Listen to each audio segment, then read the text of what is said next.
How's it going, guys? My name is Tavarish, and today I get a new Lamborghini interior.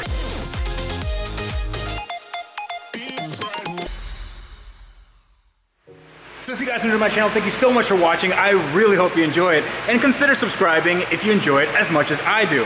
I'm not sure that's possible because right now we're putting a lot of new parts in my old Lamborghini. My Lamborghini actually isn't here. It's 4 hours away because I went down to South Florida to E3 Customs because they are the experts at doing interior modifications. But before we get into what I'm putting on my car, I want you to take a look around this shop because there are some awesome cars in this garage.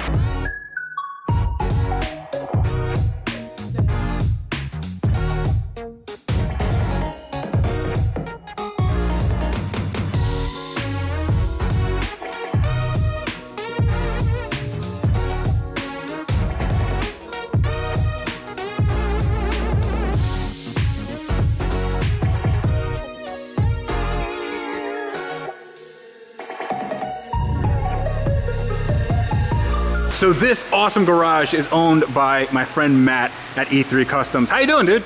Great. How are you? I'll be a lot better once we take a look at what I got over there. But can you take me around your garage because you got some really cool stuff going on in here. For sure. This is S-Class. It's getting a full stereo upgrade, JL stuff, Focal, all that. I've always loved these S-Classes, and the interiors are always just the best. Oh. This is a little too rich for my blood. I mean, this would get super dirty like day one. So what you got over here? This is super cool. This we just got, we're gonna do a retro rod style build on this, but it's a K20 swap British Mini, and it's all-wheel drive turbo.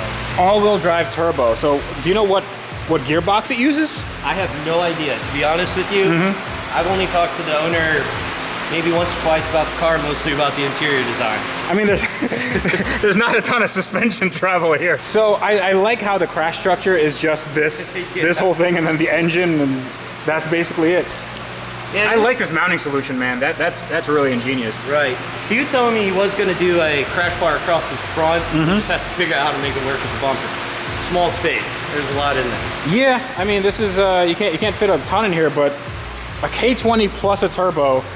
And all-wheel drive, that's insane. And I believe he did tell me that the rear end was actually from the Miata. He salvaged a bunch of parts from the Miata. Wow. He has a CNC machine business or something like that, and basically all the parts he made himself. It's been a 7-year project so far. Very cool. Yep. So obviously I have to ask about this.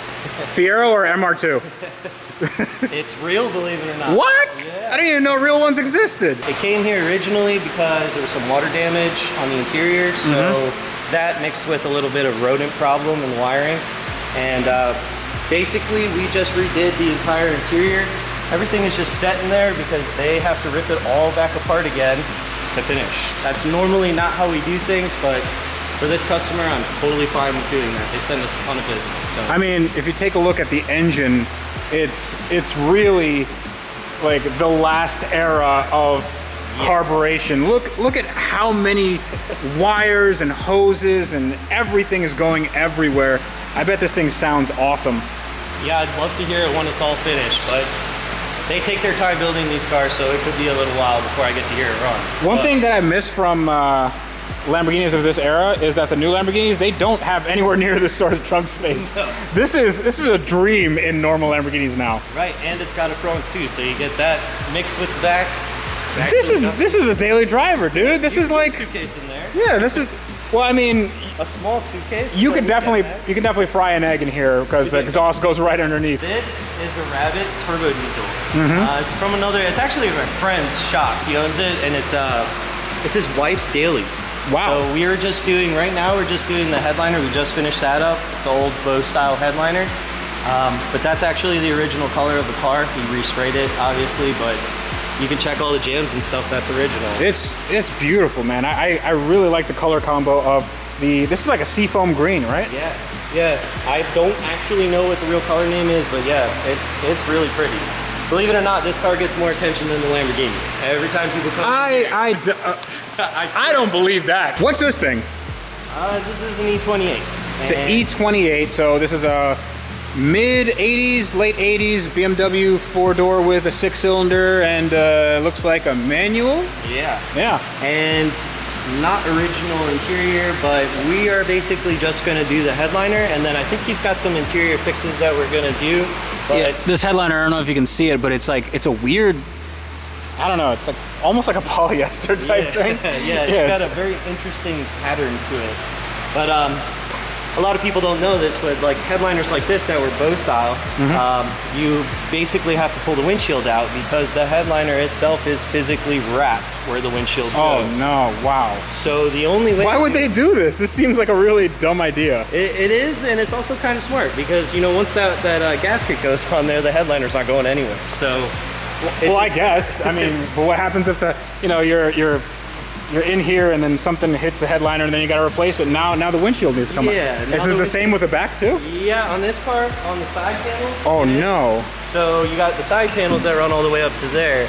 They also go where the gasket is. That's crazy. I love this color, by the way.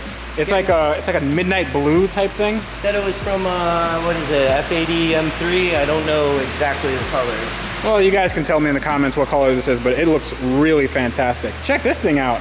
So I'm not too into muscle cars, but I'm digging this thing.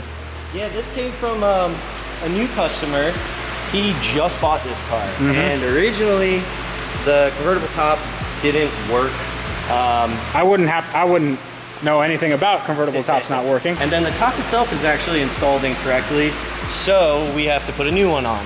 This little strip right here gets stapled through the convertible top, and there's this nice little ridge you can't see because it's dusty. It's supposed to be back here. Oof. So you get this nice little lift and weird look. Okay. And then all these super fantastic wrinkles. Nice. You get one shot with these tops. So when you staple this on, that's it. You do it wrong, you gotta get a new top. I mean, or you can just have a top with a bunch of holes in it. Right. He gets a little bit of shower in the back, something like that. I can assume that you guys do a variety of cars. You don't just do one type of car. You have exotics, you have the German luxury, you have some muscle right here, you have some 80s nostalgia. It's really an eclectic collection here. Yeah, it's kind of fun. I actually really enjoy working on multiple different cars from different countries, different time period, exotic, classic, whatever. You know, simple repair work to full restoration, it's all fun to me. I can't even, you know, I never fathomed 6 years ago that we'd have a collection like this in the shop. It changes every week. Next week it'll be something even more crazy that'll be in here. Well, I brought you something a little crazy, so let's go and check that out. It's really not that bad. So when you say it's not that bad, I am 100% convinced that you haven't seen everything then. Yeah, well, I mean, as far as like the basis of everything, it's there. You know, I got a little bit to work with. It doesn't look like the foam's super destroyed. I mean, the leather's obviously cracked and this is probably a little tired, but you know, that's an easy fix. I wouldn't breathe any of that in, just FYI. Just like cover your nose when you're around that. Here, like everything on this table is my car. So I might have doubles and triples of some of these components just because I brought everything. And actually I didn't bring everything. I'm missing something there. But one of the things that I brought up to you was this guy. So this is this is the center console. And I'm not sure if I ever mentioned this on the channel before, but I am a dummy. I'm not a smart man. So I bought a console and I thought I was getting a great deal because it was in Australia and I had it shipped over. And I realized Australia, they drive on the other side of the road. Yeah. So their cars are right-hand drive. Right, everything's angled a little bit, the dimensions are a little bit different. Yeah. So... And the reason why I needed to buy one of these is because the e-gear and the manual are different and I didn't have the waterfall thing. It's whatever. So what we have to do is we have to cut this right here, then take this, I'm gonna keep this, and then my 6-speed one, we have to kind of graft it on because this is just like fiberglass, I believe. Yeah. And then fiberglass, and then put some nice leather on it. Yep. New foam, new leather. You'll never even know it was done. So what kind of leather do you use? Is it hides? Yeah, we use hides exclusively. I'm a big fan. Their leather, by far the best quality. a lot of original equipment stuff. So when I say you're getting Bentley or Lamborghini or Ferrari, you are actually getting Bentley, Lamborghini, or Ferrari leather. Awesome. Not something that somebody says is Lamborghini dyed that. Not OEM equivalent. Yeah. This is not OEM style. Yeah, and the best part about it is it's super workable. The leather stands up because it's original equipment. So I'm using leather that was meant to be in the car and used and abused. And it's super easy to take care of and maintain. And if you do, it lasts for a really long time. This is the headliner that comes in a Lamborghini Murcielago. And all it is, it's just glued onto the roof. The roof is just a really thin piece of metal, and it's just glued on, and you can see that the foam just came off with the glue. Yeah. So, well, the headliner's all here, so it's not ripped or anything, so you have the same basic shape. So I'm gonna have to glue this back on, but I need some advice. I need some help with design. So you guys also, you don't just install, right? You also you do consultations for design, that sort of thing. For sure. Basically, if somebody comes to us with like a color design, could be leather, could be stitch color, could be anything. If they don't really know what they want, but they kind of have an idea, we're pretty good at, doing conceptuals. I can actually see what the car would look like, how you want it done before it's actually finished. So most of the time, our customers actually trust us to the point where they're like, okay, go ahead, you've seen my work, our backlog. I'm gonna do it the way you want it. Mm-hmm. So you tell me you want orange, I'm gonna put orange stitching on it. You tell me you want heart shapes everywhere, I can do that as well. I don't want heart shapes everywhere. We could do a nice heart print right down the middle. Let's do that, all in pink. But speaking of what I'm actually gonna get done to the car, right now the car has, this is just the black stock leather interior, and you can see right here it has yellow stitching because the car was originally yellow. Now, a lot of times when you have a exterior color, you want the stitching to match that. Correct. A lot of crazy people have the color of the leather match the exterior of the car, and those are just insane people. No, that's a Miami car. So, yeah, that's Miami car. We're not Miami. Well, I'm not a Miami person. Yeah.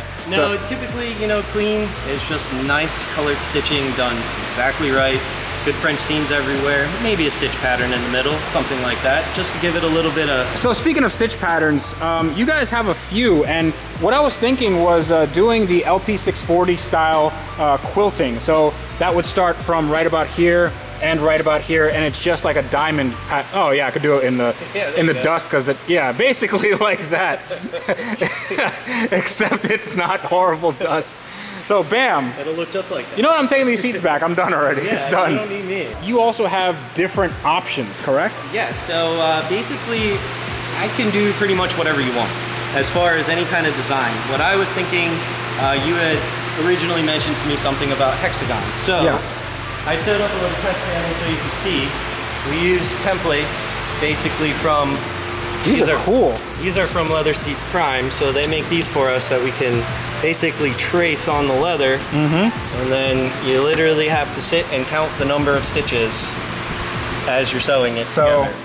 4, was it 7? Yep. So this is more like an Audi stitch, right? Yeah, the RS7 has something similar to this. It's a little bit smaller hexagon than that, and I believe even, what is it? There's a version of a Lamborghini now that comes with... I think the Huracan is similar to this, like the Aventador, I believe. Something like that, and then it kind of, goes up. I know the Performante has a derivative of this, but it has like their open lines. Right, they just kind of end. Yeah, and that's all done with CNC. So like we have the ability to have CNC stitches made. That's all for stuff where you have to basically start and stop in the same hole, so it doesn't go back and forth. A lot of the patterns we do in-house, basically if you could take a pen and draw it, you can sew it. Okay. So if you have to go back over yourself or go back on the line twice or whatever, you can't do it with a sewing machine. Right. So these patterns are all made to be done in one continual motion. So as you see, it goes across and then it comes back around. Oh, and that's how you know that you can do, basically without a bunch of tying off, that's how you can do the pattern easily. So if you had to tie off each one of these little guys, it would take weeks to do, an insert.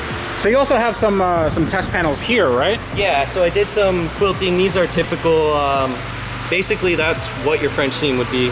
We use a 1/4 inch, basically seam space, nice and tight.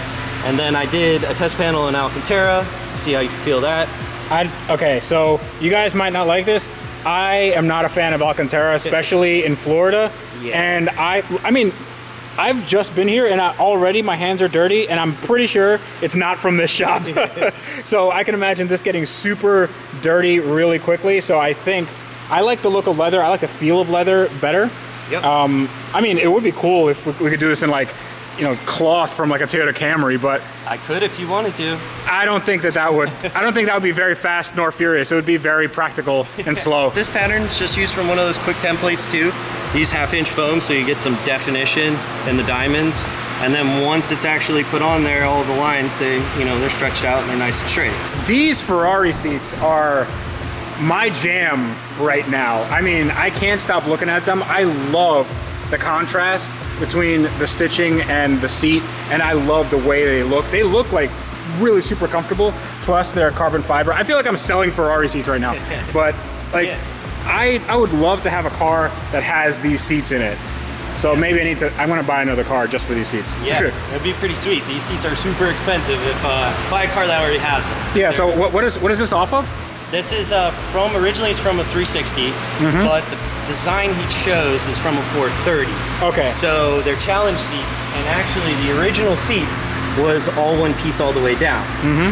They're, believe it or not, they're actually Sparco seats, even though they're Ferrari seats. So interesting. Yep, the label's on the bottom, but they do things really differently. They glue this entire leather piece to it, so you get one shot at covering this, and if you get an issue, you got to start over. Seems like you got it. Seems like you did pretty good on this. Yeah. So I don't know what I'm gonna choose. I honestly like this a lot. I like this hexagon pattern. I think it would go well with the new forged carbon interior bits. I'll show you guys that in a bit, but this looks really good.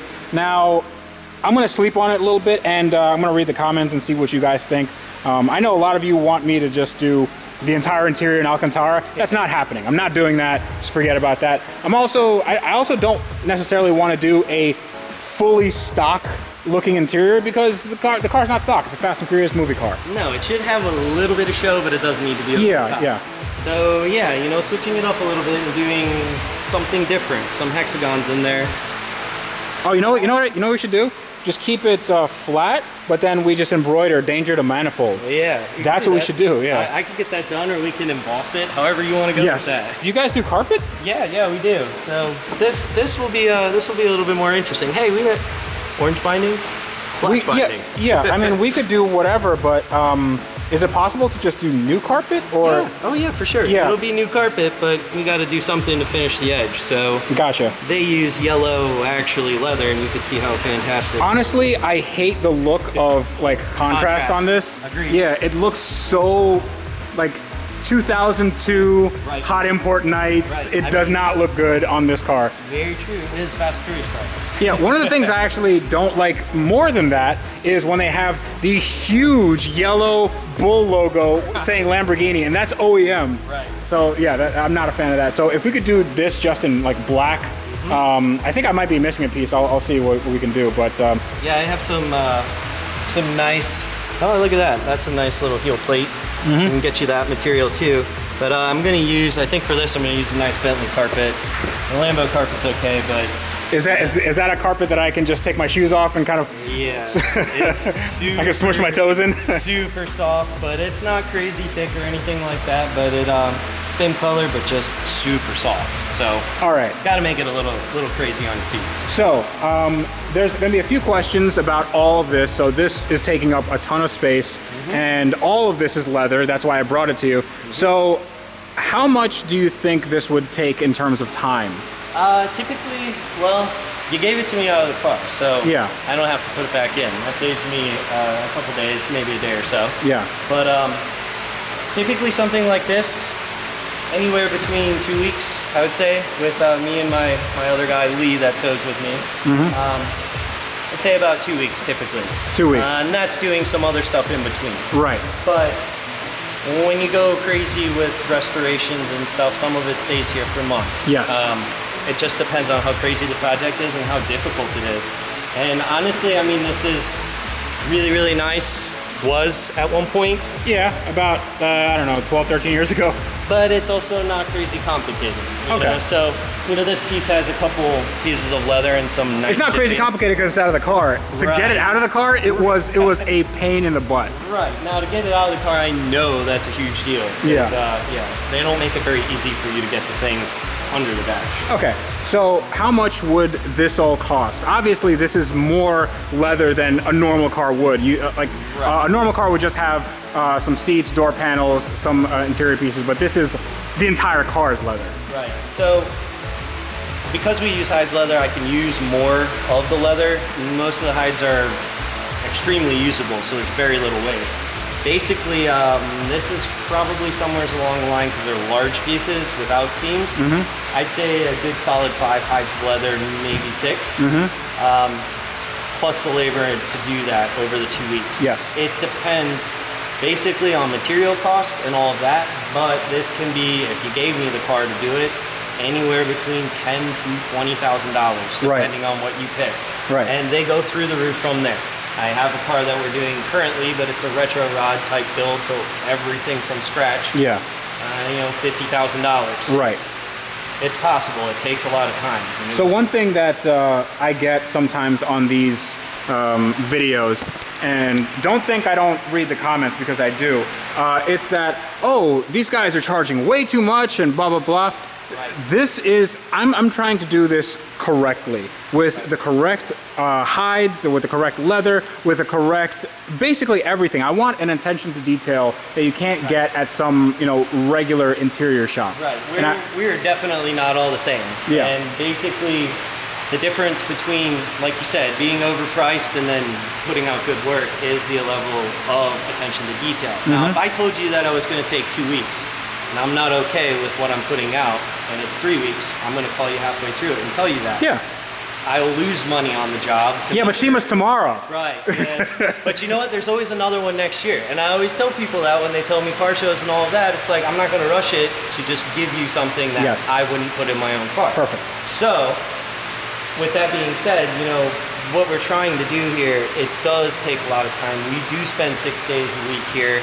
We work pretty crazy and methodically, so. I mean, what time is it now? It's like you're still, you and your other guys are still at the shop, and it's. What is it? It's 8:30. It's like, it's 8:30. Yeah. It's 8:30. I thought you guys were closed at 5, but apparently you're 24/7, like AGX. Yeah, exactly. Well, the funny thing is too, just our customers, when we're finished with a lot of these cars, they become friends. So we end up staying here real late because they just want to come hang out and see what we have going on in the shop. Yeah, I mean, I wouldn't blame them. Like, I'm just take a look at that stuff. If you want, I even thought about putting you behind the sewing machine so you could. Yes. I try it. Yes, 100%. Sweet.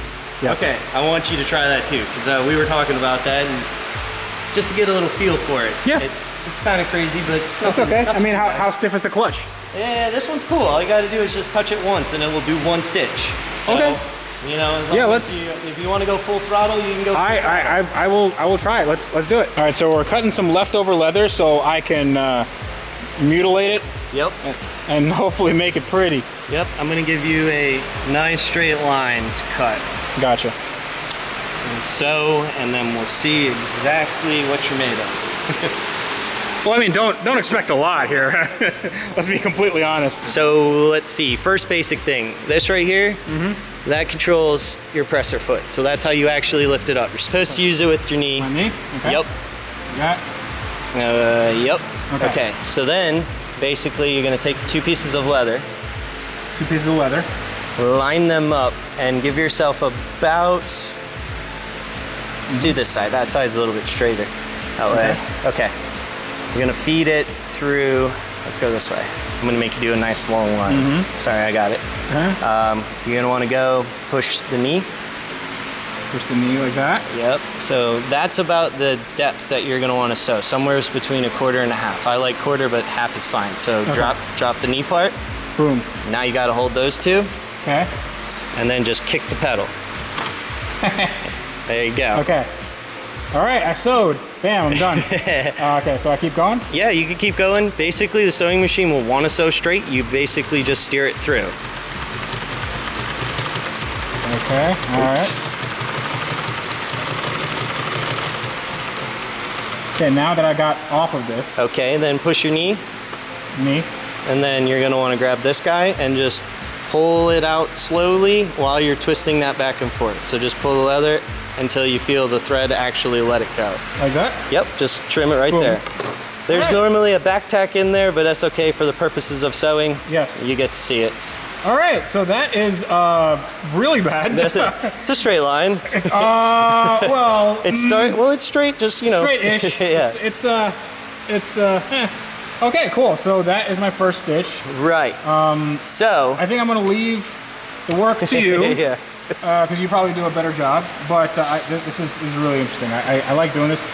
What I like is that how easy it is to just. Yep. Just like, one click. Yeah, it's so easy. Yep. And that's kind of what you need to do a pattern like that, basically, because if you have to sit there and count stitches on a hexagon, you know, it's 7 stitches across, 4 down. If you just kick the foot 7 times, it will sew 7 stitches for you. Is that what you do? Yes. So I literally sit there and count the stitches as I'm going, hoping that I hit the points as I go at the very end. Because So when you do the hexagon stitch, do you do like, 1, 2, 3, 4, and then you have to turn the whole thing? Yes. Wow. So that's another thing we get asked quite a lot. People want like us to sew a huge panel to do whatever they want to do in their car, and they want to do it themselves. Right. I have to sew that in this gap. So if I have a piece that's 60 inches with foam on it, I'm gonna try and roll that up and then sew it through there. I need a long arm machine for that, but we don't typically do that. It has happened on occasion. I feel like you could just cut this right here, and extend just it. weld it. Yeah. Yeah. They sell one that's a little bit longer than that, but most of what we do, I don't need it. This works pretty well. It's not the size that counts. It's how you use it. Exactly. This machine's old faithful, so. Awesome. Well, that stitch is not going in the car, but Look, it looks pretty straight. yeah, it's not horrible. It's not horrible. All right. Cool. That would be your French theme. You just do that next, and then there you go. You've just wrapped part of your dash. Sweet. So that was an eye-opening experience. I really liked it. I actually wouldn't mind doing some more upholstery work, so you might see me back here a little sooner than 2 weeks, but we'll see how that works out. I know you guys wanted to see how my interior trim turned out, and here's some pictures. But right now, I actually have to go home. It is late, and I have a 4-hour drive ahead of me. I'm kind of tired, and I'm complaining, I'm making excuses, but I'm really excited for this interior to go back. And dude, I want to thank you so much, because this is going to be awesome. So you're going to be updating me on everything? I will give you updates all along as we're doing everything, tearing the seats apart, anything you want. I'm going to try and show as much as I possibly can into the process of doing it. Awesome. All right, so until next time, this is me reminding you guys that on cars like all of these that have awesome interiors, you guys need to wrench every day.